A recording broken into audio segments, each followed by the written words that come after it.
warahmatullahi wabarakatuh. Kembali lagi bersama kami di konten Tas Buku Komunitas Bedah Buku. Di sini perkenalkan, nama saya Disha Putri Juliasari dari LPM 8 dan rekan saya Siti Sri Fatimah juga dari LPM 8. Di sini Kak Kotim akan membedah buku yang berjudul William. Nah, bisa dijelaskan sekilas Kak tentang bukunya? Baik Kak Disa, terima kasih atas waktunya. Saya akan menjelaskan sekilas mengenai buku yang akan saya bedah kali ini. William Van Kemen adalah seorang anak kecil yang tampan, apalagi dengan biola yang selalu menemaninya. Namun, dalam hatinya ia merasa kesepian. Semua itu karena perpindahan keluarganya ke Hindia Belanda. Kini matanya kosong karena kesedihan. Tidak ada yang mau berteman dengannya. Setelah kematian menyapa, barulah dia merasa bahagia. Akhirnya dia berteman dengan Peter si anak nakal, Hendrik yang congkak, Hans yang perasa, Jansen si ompong, hingga Lisa si anak manusia yang bisa melihat hantu. Ini adalah kisah tentang William. Nah, terlihat seru sekali bukan? Setelah ini Kak Kotim akan menjelaskan bagian-bagian dari isi buku tersebut. Yuk, mari kita simak bersama-sama. Identitas buku, judul William, penulis Risa Saraswati, penerbit PT Bukune Kreatif Cipta, tempat dan tahun terbit Jakarta 2017, tebal buku 208 halaman, jenis cover soft cover, desain sampul Raden Monik, ukuran 14 cm x 20 cm, warna cover hitam putih, nomor ISBN 978 602 220 2264. Prolog. William Van Kemen adalah seorang anak kecil yang tampan, apalagi dengan biola yang selalu menemaninya. Namun, dalam hatinya ia merasa kesepian. Semua itu karena perpindahan keluarganya ke Hindia Belanda. Kini matanya kosong karena kesedihan. Tidak ada yang mau berteman dengannya. Setelah kematian menyapa, barulah dia merasa bahagia. Akhirnya, dia berteman dengan Peter si anak nakal, Hendrik yang congkak, Hans yang perasa, hingga Jansen si ompong. Di antara teman-teman hantuku, William adalah satu-satunya yang cukup fasih berbahasa Belanda. Wajar saja, dia sempat tinggal di negeri kincir angin itu sebelum akhirnya berekspansi ke Hindia Belanda. Keluarganya punya perusahaan besar, tapi konon cara kerja mereka agak licik dan serakah. Papanya ikut bergabung menjadi tentara Nederland dan punya pangkat istimewa. Sementara sang mama, tipikal perempuan kaya yang sombong dan menganggap dirinya lebih unggul daripada orang lain. Will adalah panggilan kami terhadapnya. Dia menyukai musik, bahkan mahir memainkan biola. Masih tak habis pikir, biola kesayangannya masih ia bawa sampai sekarang. Aku baru tahu hantu dapat membawa barang kesayangannya. Selamat datang di Hindia Belanda. Udara pagi di Batavia tak senyaman yang dibicarakan orang. Matahari terasa menyengat. Belum lagi teriakan pedagang-pedagang Cina dan Melayu yang membuat sakit telinga. Anak itu terus mengeringkan kening. Matanya masih mengantuk, tapi kakinya terus ia paksakan untuk melangkah mengikuti derap kaki kedua orang tuanya. Beberapa jongos pribumi tergopoh-gopoh menghampiri mereka, sembari mengangkat barang bawaan yang dibawa oleh keluarganya kepada para jongos itu. Anak itu menggelengkan kepalanya. "Mama, tidaklah kau lihat betapa lelahnya mereka?" ucapnya dalam bahasa Belanda. Sang wanita yang ada di depannya menatapnya sinis pada anak itu dan menjawab, "Bukan urusan kita." "Johan, negeri apa ini? Sangat terbelakang." Maria meneriaki suaminya. "Bukankah kau sudah berjanji jika tidak akan mengeluh tinggal di Hindia Belanda? Kau lupa berapa besar kekayaan yang kita raup jika tinggal di negeri ini." "Sayang, ingat, kekayaan kita akan bertambah banyak dan kau akan membeli gaun serta perhiasan mewah bahkan kau bisa berkeliling dunia. Wanita itu mulai tersenyum kecil dan memeluk suaminya dengan sangat manja. Begitu pula dengan suaminya. Ia tersenyum mematikan bara cerutunya sambil menciumi kening sang istri. Bersiaplah, kita pergi membeli barang-barang yang kau mau. Jangan lupa ajak William. Kasihan dia hanya mengurung diri di kamar terus. Anak itu sepertinya butuh hiburan. Siapa tahu dengan jalan-jalan membuatnya lupa dengan Netherland. Maria mengernyitkan wajahnya seketika. Johan, kau tahu sendiri kan, anak itu aneh. Biar saja dia tinggal di rumah. Nanti akan kubelikan baju untuknya sebagai oleh-oleh. Aku tak mau ia mengganggu kegiatan berbelanja kita dengan wajah murungnya itu. Johan terkekas sambil menggelengkan kepalanya. Yang sedang kau bicarakan itu anakmu sayang, darah dagingmu. Tapi, sudahlah, kalau memang menurutmu begitu, apa boleh buat? Lekas bersiaplah, berdandanlah yang cantik seperti biasa. Mereka bukan orang sembarangan. Tanpa menjadi tentara pun, sebenarnya Johan van Kemen tak usah bersusah payah mengais rezeki. Keluarganya sudah kaya raya sejak ia dilahirkan ke dunia. Sebelum beranjak dewasa, Johan sudah menjadi tentara Netherlands. Dan dia bertemu dengan anak perempuan seorang jenderal yang menjadi komandan tempat dia bertugas. Maria Enzeel namanya. Seorang anak perempuan dari keluarga kaya raya yang terlihat sangat berkelas. Johan pun menyukai perempuan itu, begitupun sebaliknya dengan Maria. Akhirnya, mereka menikah dengan pernikahan yang sangat megah, melibatkan dua keluarga ternama. Banyak laki-laki maupun perempuan yang iri dengan pernikahan itu, tak sedikit pula yang patah hati.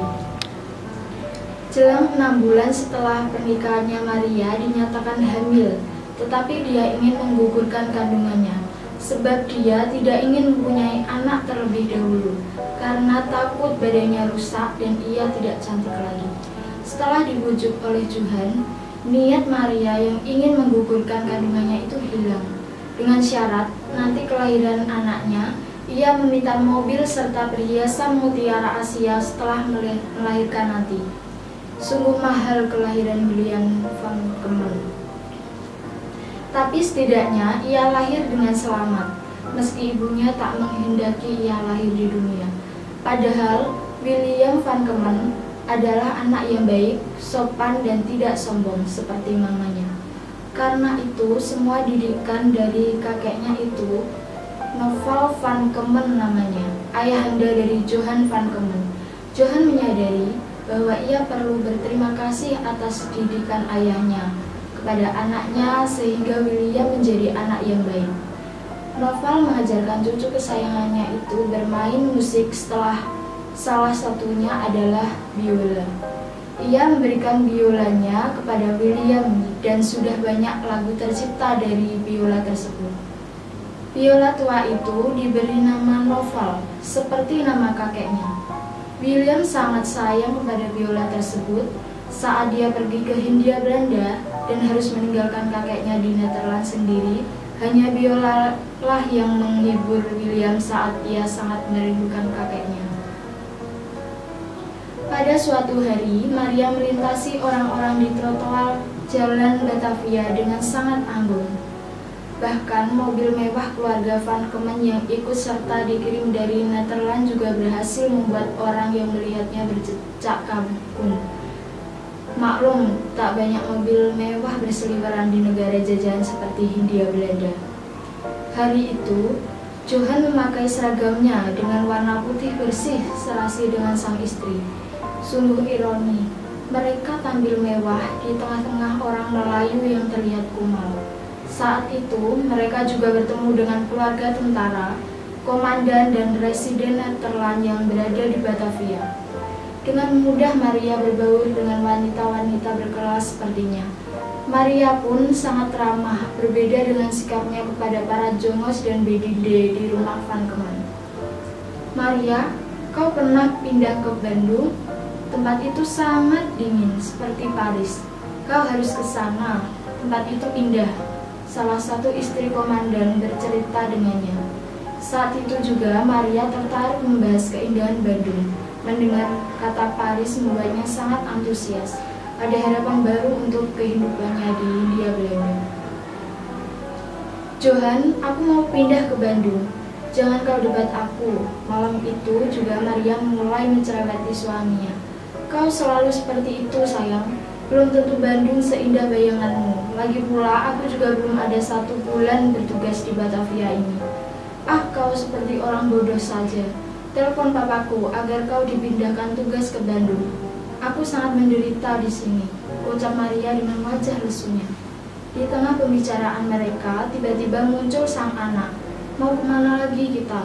Tanya pelan. Maria dan Johan seketika menatap anak itu. Bandung tempat yang sejuk, hijau dan banyak bunga.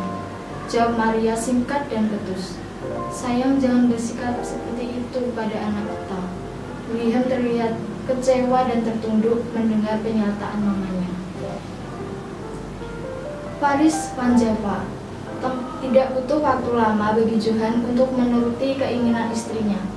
Kini mereka pindah ke Bandung. Namun kota ini tidak sepenuhnya benar seperti yang diceritakan. Tentu membuat Maria kesal. Kupikir benar-benar seperti Paris, tidak sama sekali, teriaknya kala itu.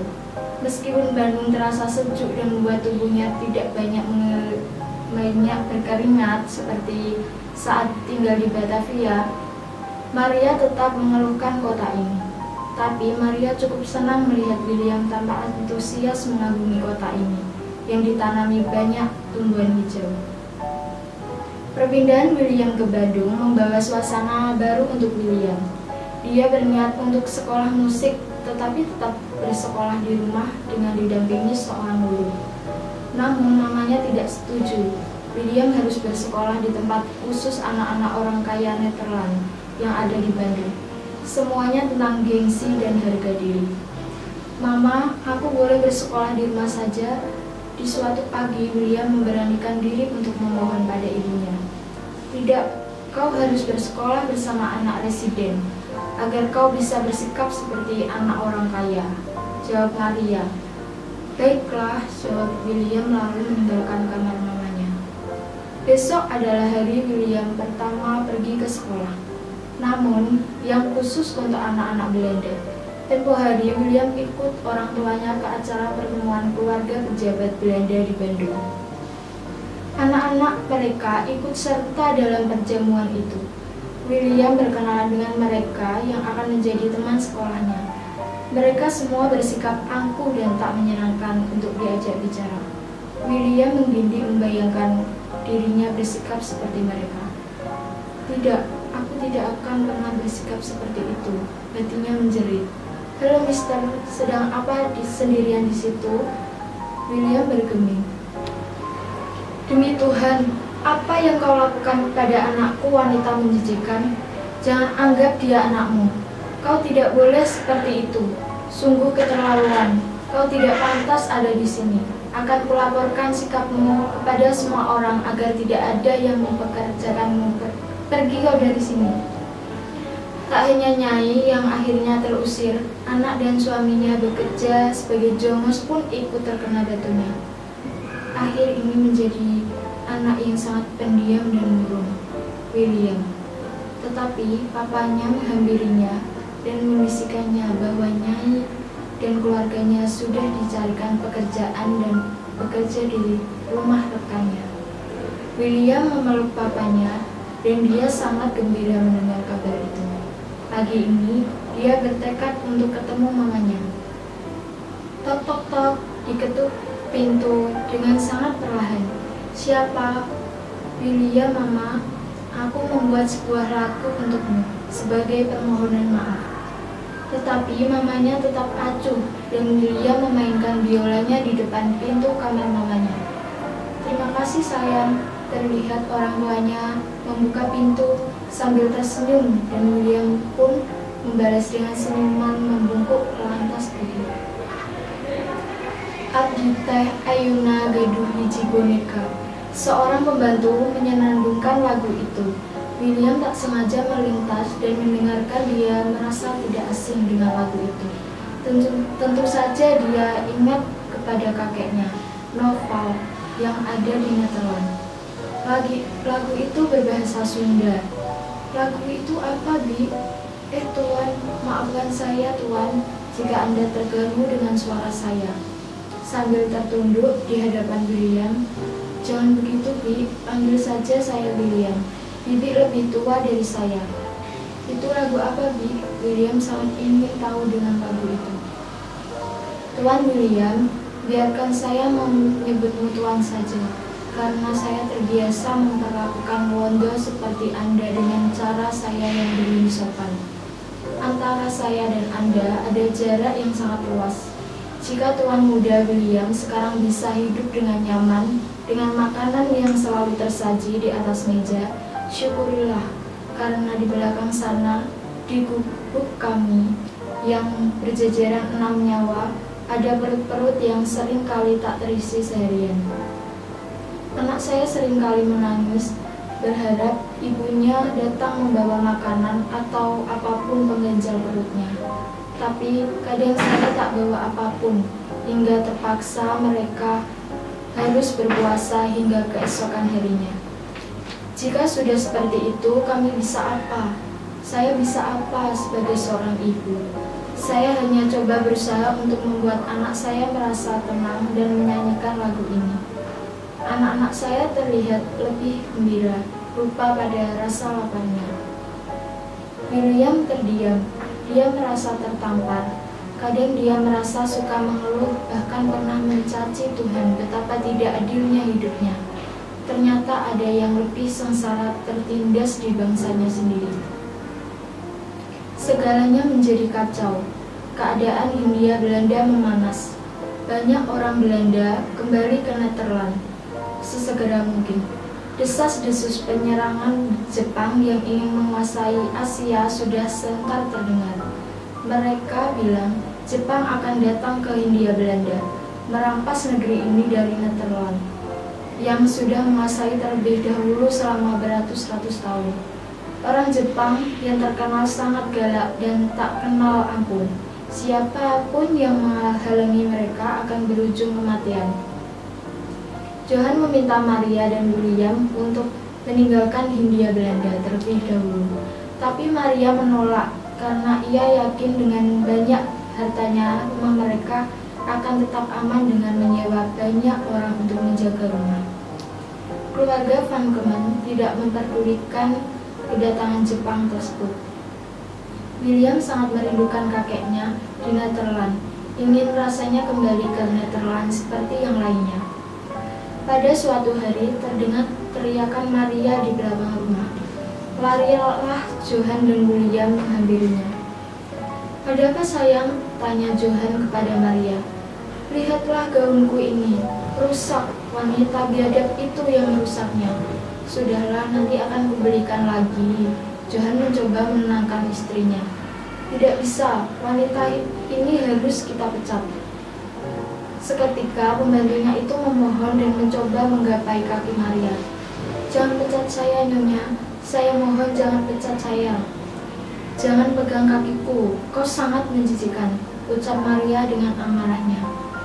"Mama, jangan bersikap seperti itu. Dia adalah manusia sepertimu. Tak hanya beda di mata Tuhan. Bajumu ini esok akan menjadi sampah. Tubuhmu dan wajahmu akan menjadi santapan belatung. Bertaubatlah." Sebuah tamparan diterima oleh William dari bapaknya. Maria tak bisa berkata apa-apa. Ia sangat kaget anak semata wayangnya yang penurut bisa berbicara sekasar itu. "Lisa, papa mamaku sangat membenciku. Bahkan mereka tidak mau melihat wajahku." "Tidak masalah, Lisa. Setidaknya pembantu itu tidak jadi dipecat oleh mamaku. Entah mungkin lupa karena ia perkataanku yang memukulnya. Aku tetap pergi ke sekolah walaupun di sekolah tidak ada siapapun. Semua sudah pergi ke Nederland. Hanya ada 1-2 murid yang tersisa. Opaku selalu mengirimkan surat agar kita segera kembali karena Nippon sudah dekat. Dia terkenal sangat kejam, bahkan tidak peduli anak-anak sekalipun." Tidak masalah Risa, apabila aku harus mati di tangannya untuk menebus kesalahanku tidak bisa membantu para inlander. Tetapi, yang aku khawatirkan hanyalah opaku Naufal. Papa menyewa banyak sekali inlander. Bahkan Papa memerintahkan anak buahnya untuk menjaga rumah kami. Beberapa tentara berseliweran di rumah kami. Bohong jika mereka tidak resah. Bohong jika mereka tidak was-was. Karena sesekali aku intip kedua orang tuaku bertengkar di dalam kamar. Dan sekaligus ku dengar kata Nippon. Sering aku bertanya dalam hati, jika aku mati, apakah aku akan bahagia daripada saat ini? Jika aku mati, apakah aku akan menjadi seorang William yang berguna? Jika aku mati, apakah aku punya teman? Pertanyaan-pertanyaan itu yang terus muncul di dalam kesendirianku yang tak kunjung akhir. Jiwa mati paling bahagia. Sepi, semua orang menghilang entah kemana. Kota itu kini sangat sepi. Tidak ada yang berani keluar. Hanya saja orang Englander yang kesana kemari. William di kamarnya dan dia dijaga seorang pembantu. Bahkan dia tidak boleh memainkan biola kesayangannya. Takut musuh semakin mendekat. Orang tua William selalu bertengkar, mendebatkan mengapa mereka tidak kembali ke Netherlands waktu itu. Kini Nippon sudah masuk di Batavia.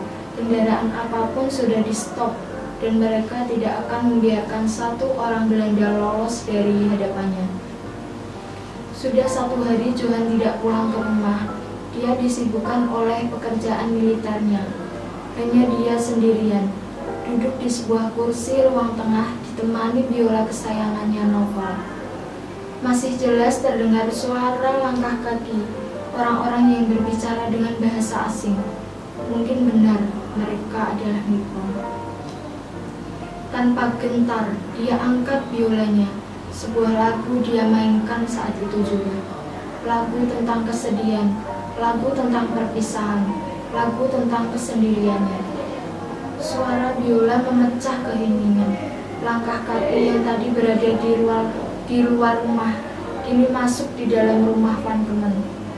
Suara itu masuk, mereka berteriak keras, mungkin meminta anak itu berhenti memainkan biolanya. Namun anak itu bersikukuh memainkan biolanya. Berkali-kali tubuh ditendang dari belakang. Anak itu tak goyah, dia tetap bertahan pada posisinya. Hingga akhirnya, sebuah sabitan benda tajam di leher William membuat segalanya menjadi gelap. Semua biola tidak terdengar lagi. Begitupun deru nafasnya kembali hening. Tubuh dan kepalanya terpisah. Ada yang aneh dalam jasad William. Sebuah senyum yang terlihat jelas di wajahnya. Dengan mata terpejam, seolah anak itu sedang mimpi yang indah. Selamat tidur William, selamat datang di kesunyian abadi. Kelebihan buku. Cerita yang sangat menarik membuat pembaca terbawa suasana penuturnya, penulis yang sangat jelas. Cover yang sangat bagus menggambarkan sosok William. Kekurangan buku, alur cerita yang rumit sehingga pembaca menjadi bingung. Nah, itu dia bedah buku yang disampaikan oleh Kak Pati. Nah, sekarang saya mau tanya nih Kak, kira-kira bagian yang paling seru menurut Kak Pating itu bagian yang mana sih? Oke Kak Disha, bagian buku William ini yang paling seru dari ceritanya itu cerita yang fakta. Karena Risa itu adalah seorang yang punya kelebihan, dia bisa melihat makhluk halus dan dia bisa berinteraksi langsung. Jadi di buku ini menceritakan tentang William yang bisa dilihat oleh Risa. Seru sekali ya Kak. Nah, sekian bedah buku kali ini. Nantikan konten-konten bedah buku selanjutnya di channel Iksada TV. Wassalamualaikum warahmatullahi wabarakatuh. Jangan lupa like, komen, dan subscribe di channel Iksada TV.